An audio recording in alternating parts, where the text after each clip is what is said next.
Hello, my name is Todd Miranda, and in this video I'm going to introduce themes in WPF. So let's begin in Microsoft Visual Studio 2005 by creating a new project, and we'll create a .NET Framework 3.0 WPF Windows application project. We'll give it a name, and we'll let it create all of our initial files. Okay, so we've got our initial files, and to begin with, let's just really put a button on this form, and we're going to style this particular button. So we'll create a button element, we'll give it a height of say 50, and we'll give it a width of say 100. Its content will be themed button. Okay, great.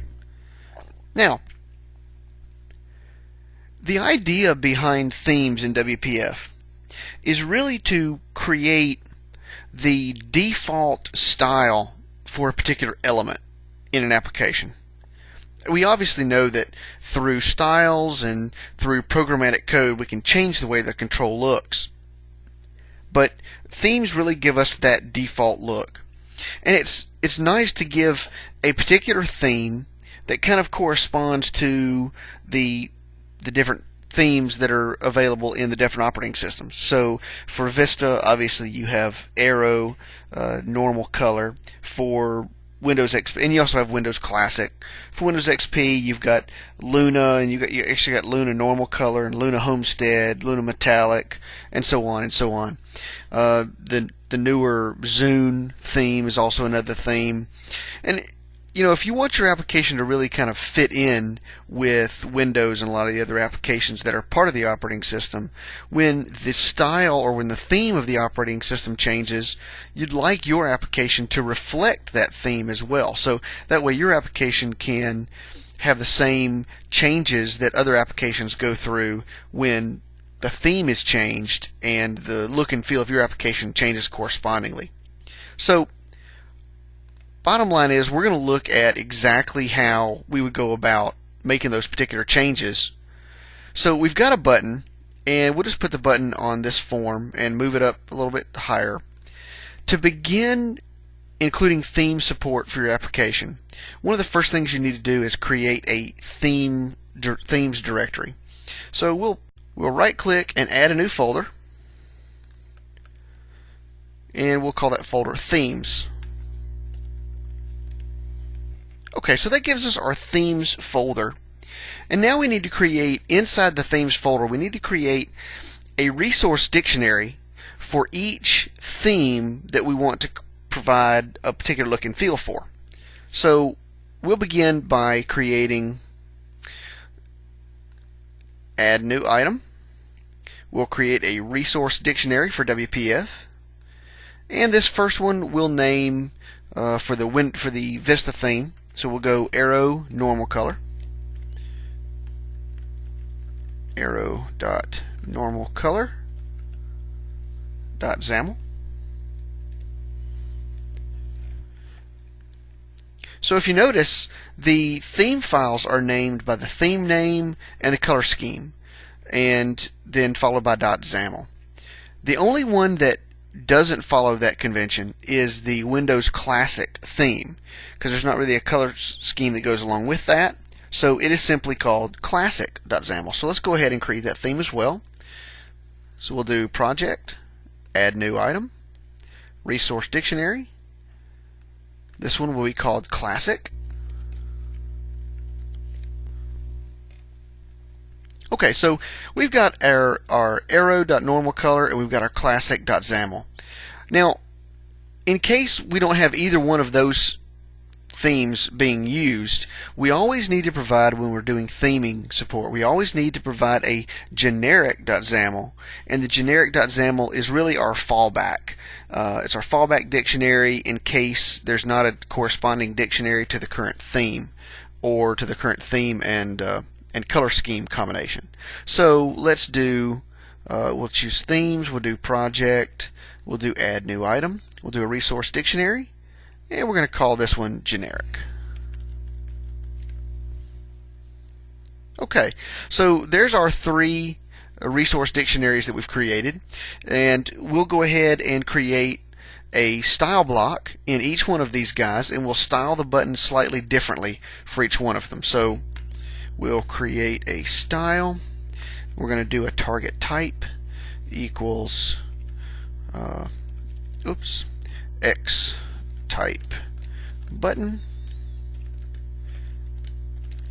and we're just simply going to set the property is background, and the value for the generic, we'll make it blue, and we can copy this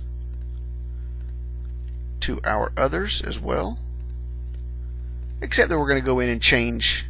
So for classic, let's make it yellow, which is probably not what you would want to do in a real production application. Yellow is not probably the best color for a button, but it'll be very evident that the button has changed. And we'll do green for our arrow normal color, and we'll save all of those files.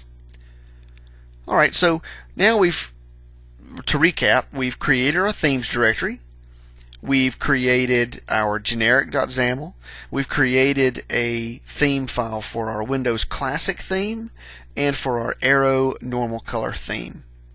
So another thing that we need to verify is in the assemblyinfo.cs file. And if we scroll down in this file, we'll actually see that the assembly theme info entry has already been created. However, the resource dictionary, the place to look for the system resource dictionaries is set to none, and the look for the generic resource dictionary is set to source assembly. So let's take a look at what the values are for this. External assembly means that you've put the style for that particular theme in an external resource dictionary, and when you do that, you have to name that external resource assembly.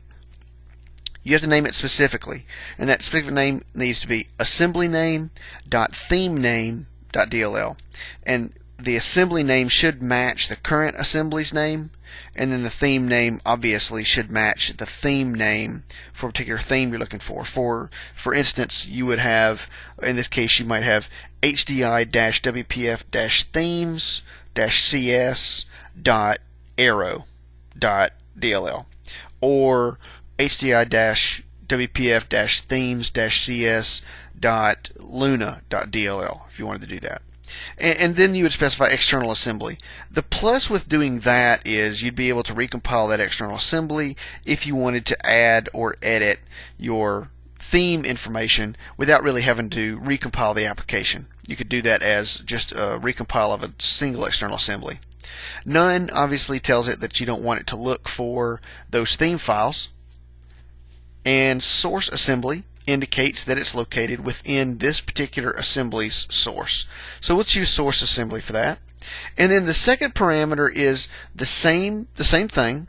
Where do I look for the generic.xaml file? So you can see that we can create a different location for the generic versus all the other themed. So what you'll typically see is generic will be in the source assembly, and all the other ones will either be in a source assembly or an external assembly. So once you've verified that this entry exists in the assemblyinfo.cs, made any modifications to it that were appropriate, let's go back to our other pages. Okay, at this point, let's build the application, see if we've got any errors, if we've missed anything. Alright, build succeeded. And let's go ahead and just run this application and see what we've got.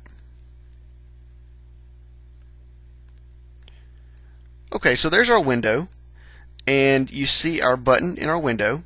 The one thing that you will note, though, is that our button's not themed. It's still the default gray color button.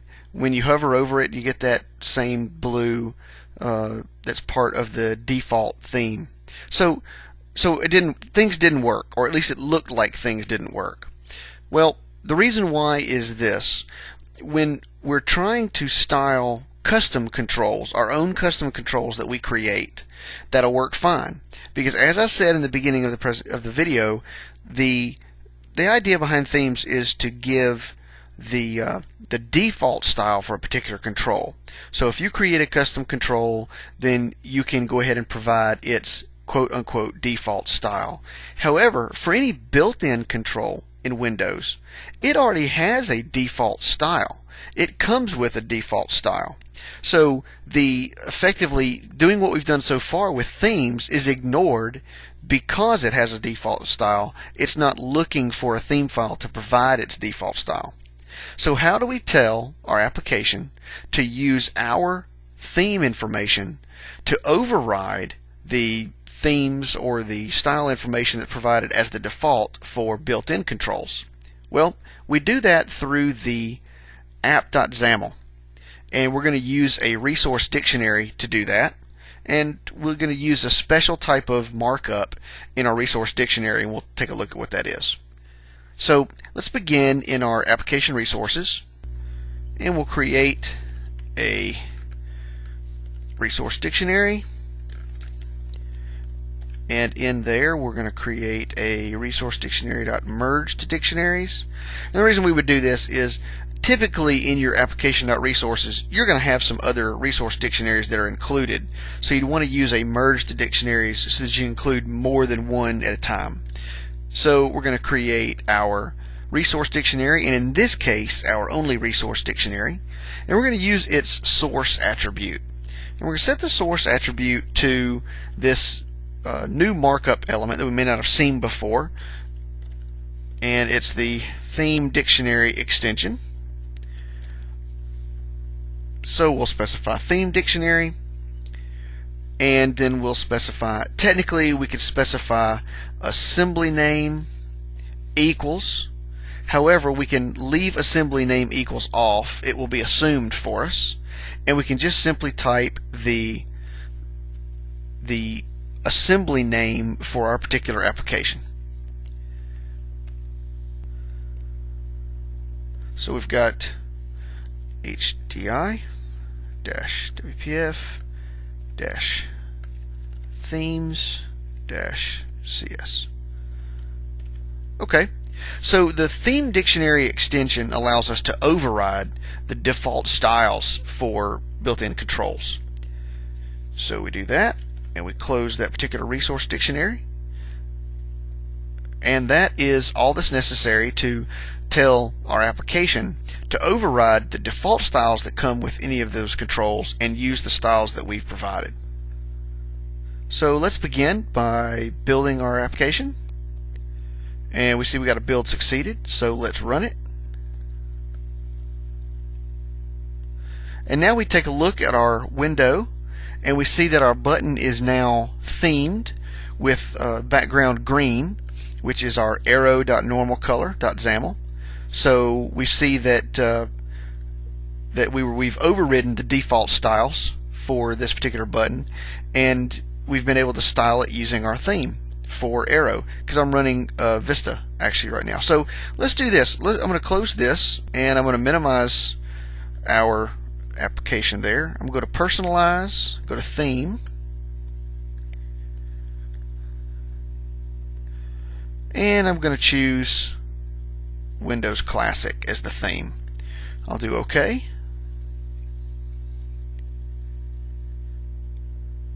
And there we go. We're into our Windows Classic theme. So we'll bring our application back up, and we'll rerun our application. And now you can see that since we switched to the Windows Classic theme, we're getting the color that's specified in our classic.xaml, which is yellow, which, yes, I agree is rather ugly, but the point is we were able to change the style of our button based on our theme. So you can see that with just as long as you make sure you follow a few simple steps, make sure you cross your T's and dot your I's, and make the correct entries in a few places, it's fairly easy to create theme files and override any of the default styles that are provided for any of the built-in controls, and effectively theme your application based on the currently selected theme of the operating system.